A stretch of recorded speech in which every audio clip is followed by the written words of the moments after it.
بسم اللہ الرحمن الرحیم۔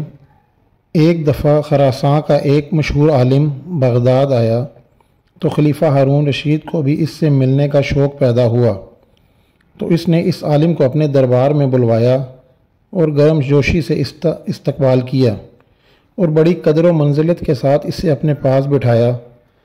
عالم اس عزت افزائی پر بہت خوش ہوا اور ساتھ ساتھ خلیفہ ہارون رشید پر اپنے علم کی داغ بٹھانے میں مصروف ہو گیا۔ اچانک حضرت بہلول دانا بھی دربار میں داخل ہوئے۔ بہلول نے سلام کیا تو ہارون رشید نے اسے بیٹھنے کا کہا۔ عالم نے بہلول کی جانب دیکھا اور اس کا معمولی سا لباس دیکھ کر کہنے لگا، خلیفہ آپ بہت مہربان اور فراخ دل ہیں، جو معمولی لوگوں کو بھی اپنے دربار میں جگہ دیتے ہیں۔ یہ سن کر بہلول دانا اپنی جگہ سے اٹھے اور اپنا عصا زمین پر مارتے ہوئے عالم کے پاس گئے اور کہنے لگے، قبلہ گستاخی معاف، آپ اپنے ناقص علم پر کیوں اتنا مغرور ہیں؟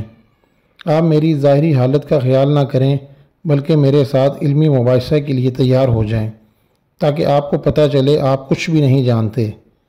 تو عالم نے غلط انداز سے بہلول دانا کی طرف دیکھا اور کہنے لگا، میں نے سنا ہے تو پاگل ہے اور میں پاگلوں سے مباحثہ نہیں کرتا۔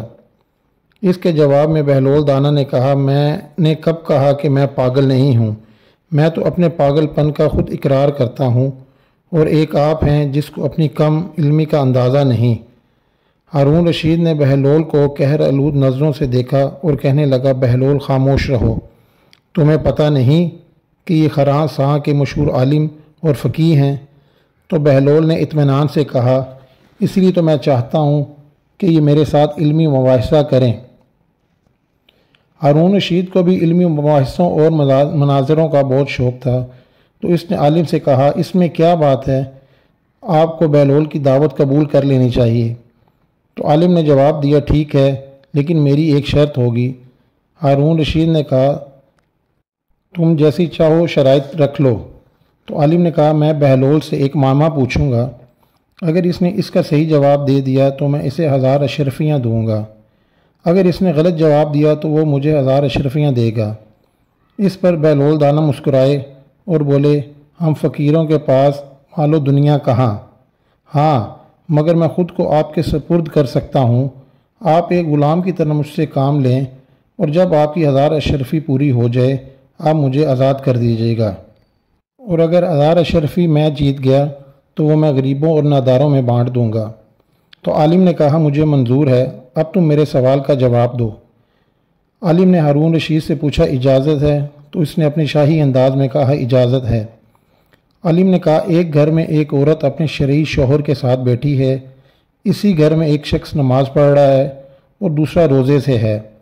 اچانک دروازے پر دستک ہوتی ہے اور ایک ایسا شخص دروازے سے اندر داخل ہوتا ہے جس کے آ جانے کے بعد شوہر اور بیوی ایک دوسرے پر حرام ہو جاتے ہیں۔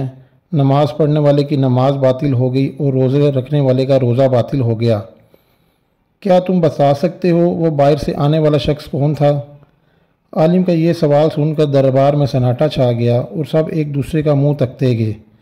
تو بہلول دانا نے فوراً جواب دیا، اس گھر میں داخل ہونے والا شخص اس عورت کا پہلا شوہر ہے، جو سفر پر گیا ہوا تھا، جس کے دوران سفر خبر ملی تھی کہ وہ انتقال کر گیا ہے۔ اس عورت نے حاکم شرع کی اجازت سے ایک شخص سے عقد کر لیا تھا جو اس کے برابر میں بیٹھا ہوا تھا۔ انہوں نے 2 مزدوروں کو اجرت دی تھی کہ اس شخص کی قضا نمازیں اور روزے ادا کر دیں۔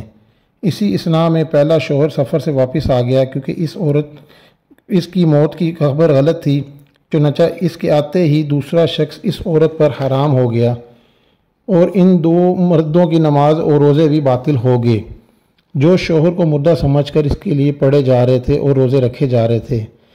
یہ سننے کے بعد ہارون رشید نے خوشی سے کہا، مرحبا مرحبا بہلول، بعض اوقات تمہاری دیوانگی خزانوں کو بھی مات دینے لگی۔ جب شور کچھ کم ہوا تو بہلول نے کہا، میں بھی عالم صاحب سے ایک سوال کرنا چاہتا ہوں۔ تو ہارون نے کہا، اجازت ہے۔ تو بہلول نے عالم سے کہا، کہ آپ تیار ہیں؟ تو عالم نے غصے کے انداز میں کہا، ضرور پوچھو۔ تو بہلول دانا نے کہا، فرض کریں ہمارے پاس ایک مٹکا شیرہ اور ایک مٹکا سرکہ موجود ہے، ہم اس میں سے شکنجی تیار کرنے کے لیے ایک پیالہ شیرہ اور ایک پیالہ سرکہ لیتے ہیں، تو دونوں کو ایک برتن میں ملا دیتے ہیں۔ برتن میں ڈالنے کے بعد پتہ چلتا ہے کہ اس میں ایک چوہا مرا ہوا ہے۔ کیا بتا سکتے ہیں کہ چوہا کس مٹکے میں تھا؟ شیرے کے مٹکے میں یا سرکے کے مٹکے میں؟ ہارون بہلول کی اس بات سے مسرور ہوا اور دربار والے بھی مسکرانے لگے۔ سب کی نگاہیں عالم پر موجود تھیں کہ وہ اس معاملے کو کس طرح حل کرتا ہے۔ وہ گہری سوچ میں چلے گیا اور بہت دیر تک ایک لفظ نہ بول سکا۔ خلیفہ ہارون اسی اثناء میں انتظار نہ کر سکا اور بولا، بہلول نے تو تمہارا معاملہ حل کرنے میں کچھ دیر نہ لگائی، اسی طرح تمہیں بھی اس کے معاملے کا فوراً جواب دینا چاہیے۔ تو عالم نادم سا ہو گیا اور اس کی نگاہیں جھک گئی، تو اسے اپنی کم علمی کا اعتراف کرنا پڑا اور بولا، علی جا، میں یہ معاملہ حل نہیں کر سکتا۔ تو ہارون نے بہلول کی طرف دیکھا اور بولا، بہتر ہے کہ تم اس معاملے کو خود ہی حل کر دو۔ بہلول نے عالم کی طرف دیکھا اور کہنے لگا، عالم صاحب، اب آپ اپنی ناسمجھی کے قائل ہوئے ہیں یا نہیں؟ تو عالم نے جواب دیا، بہلول، تم نے مجھے احساس دلا دیا ہے کہ علم کی کوئی حد نہیں، کسی کی ظاہری حالت دیکھ کر اسے کمتر خیال نہیں کرنا چاہیے۔ تو بہلول دانا بولے، اب آ جاتے ہیں اس معاملے کی طرف۔ ہمیں چاہیے کہ ہم اس چوہے کو شکنجبین سے نکالیں اور اس کا پیٹ چاک کریں اور دیکھیں اگر اس کے پیٹ میں سرکہ ہوا تو اس کی موت سرکے کی وجہ سے ہوئی، اگر اس کے پیٹ میں شیرہ ہوا تو وہ شیرے کے مٹکے میں مرا ہے، لہذا جو کچھ بھی اس کے پیٹ میں ہوا اس چیز کو ضائع کر دینا چاہیے۔ یہ سن کر اہل دربار صاحب بہلول دانا کی تعظیم میں کھڑے ہو گئے۔ ہارون رشید بھی بہت خوش ہوا اور اس نے بہلول کو آفرین کہا۔ عالم نے سر جھکا کر 1000 اشرفیاں بہلول دانا کے آگے رکھ دیں۔ بہلول دانا نے تمام اشرفیاں اٹھائیں، اپنی جھولی میں ڈالیں اور محل سے باہر جا کر تمام اشرفیاں غریبوں اور ضرورت مندوں میں بانٹ دیں۔ جب وہ اپنے بسیرے پر پہنچے تو ان کی جھولی خالی تھی۔ حضرت علی علیہ السلام فرماتے ہیں، جہاں دولت ضرورت سے زیادہ ہو وہاں یقیناً کسی حقدار کا حق ضائع ہو رہا ہے۔